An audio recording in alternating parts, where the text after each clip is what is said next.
Brett, walk us through what you and your team are doing there, and what deferred sales trust, and what does that mean to everybody here listening? Yeah, absolutely. So most high net worth individuals, they struggle with capital gains tax, especially any business owners out there that are listening right now. When they become widely successful, and it's somewhere between 30 and 50% you pay to the United States government, and then your state, and then depreciation recapture. And so we specialize in what's called the Deferred Sales Trust, which is a capital gains tax solution strategy. And this gives not only tax deferral, but liquidity, diversification, the ability to say goodbye to the 1031 exchange forever, as well for the business owner who wants to regroup and refund his next business venture, all tax deferred. So I'll just give you a quick example, and this is, I think, the best way to talk about these things. We just sold a $2.6 million business for a client. In fact, well, he actually sold the business. We helped him defer the tax. So he sold the business to his partners for $2.6 million. He had a zero basis, and he had about a $600,000 tax liability. He lived in Alabama, and he's been in the marketing business world, very, very successful. And he's just ready for a change, right? And so instead of paying all of that tax, he used the deferred sales trust, and he parked it there. And then he can invest it in stocks, bonds, mutual funds. But what he wanted to do is actually invest it back into real estate, which he did, all tax deferred. So that's what we give, is just the ability to defer tax and then start a new venture if you'd like to do that, or just retire completely. That's fascinating. So this is a perfect example. Let's keep going with this example here, Brett. So someone exits their business. They have a $2.5 million windfall. Most people think, oh, cool, that's a ton of money. And, but by the time all the tax man comes and kind of eats away at all these different fees, and you got broker fees and lawyer fees, you're not walking away with $2.5 million, especially with your tax burden you said was $600,000. So he's able to put, say the 2.6 million minus some of the fees with brokering, the transaction and stuff, into like a separate account. And then what does that look like? He has certain restrictions. Can he invest in, it sounds like stocks, real estate, other businesses? How does that work in terms of like the next steps for him?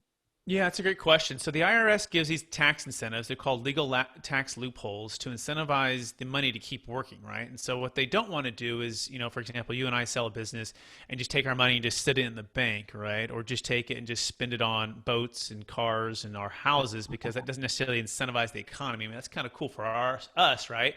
So what they say is, hey, we'll allow these legal loopholes as long as you put it into investments, right? Investment purpose, such as stock market, right? Stocks, bonds, mutual funds, such as a real estate, such as a new business venture. Why? Because that spurs economic growth, which in turn creates more jobs, which in turn actually creates more tax revenue. So it's completely legal way to do this. After thousands of closes now, 1920s tax law, originally it's known as a seller carryback.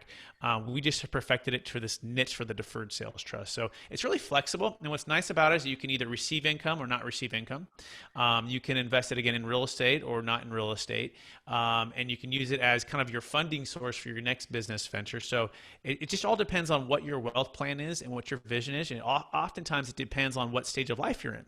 So some of our clients, they're baby boomers, right? And they're part of the largest wealth transfer in the history of the planet. And this is according to the American Bankers Association. There's about 17 to 20 trillion dollars that's going to pass in the next 20 years. And in fact, there's about 10,000 baby boomers turning 65 every day, and about 7 in the U.S. alone. And they're really struggling with toilets, trash, liability, employees. These businesses they poured blood, sweat, and tears in for the last 20, 30, 40 years, but they don't know how to get out without getting, again, hammered by that 30 to 50% in capital gains tax. So we got to just kind of clarify your vision, look what you're trying to do, and then just do a mathematical equation. And at the end of the day, as long as your deal is at least $1 million or more net equity and at least probably $400,000 to $500,000 of gain, then you're looking at the deferred sales trust. I think is a real solid, viable option. That's really fascinating. So you've got this huge transfer of wealth. We've talked a lot about that on this podcast. We talk about buying companies, selling companies, and you're exactly right. You have about 10,000 people retiring every single day. Many of those businesses actually won't transfer to other people or don't have kind of the next person, the next generation, or even just someone there to buy. I actually think there's going to be a huge shift where everybody wants to do everything online, everything digitally. They want to, start the next Facebook. They want to have, a lead gen company. But in reality, there's some really, really interesting local businesses. And this generation that is hitting 55, 60, 65, they're going to decide to move on. And so a lot of what you're trying to do is structure a very flexible system so that if someone is 65, they probably just want an annuity for the next, say 20, 25 years. Or if someone say, they have a big exit at 45, you know what, they might be a little bit more aggressive. So can you walk us maybe through two different scenarios of what would make sense for, those two different groups? Absolutely, and that's actually one of our secrets. We call the optimal timing transformational wealth plan cloning. How to clone a proven wealth plan with capital gains tax solutions and the financial advisors we work with in less than 5 hours to become time, energy, and debt free. So step number one, defining your sale. You're calculating that. We have a free calculator you can use for your capital gains tax liability. And then step number two is your ideal wealth plan, right? And then again, some of our clients, actually about 50 at least percent, don't need or want any income for the next few years, and they'll actually delay payments. And what that does is it lowers their overall net income tax they're receiving per year. Some of them need or want payments, and they'll start to receive them right away, which is totally fine.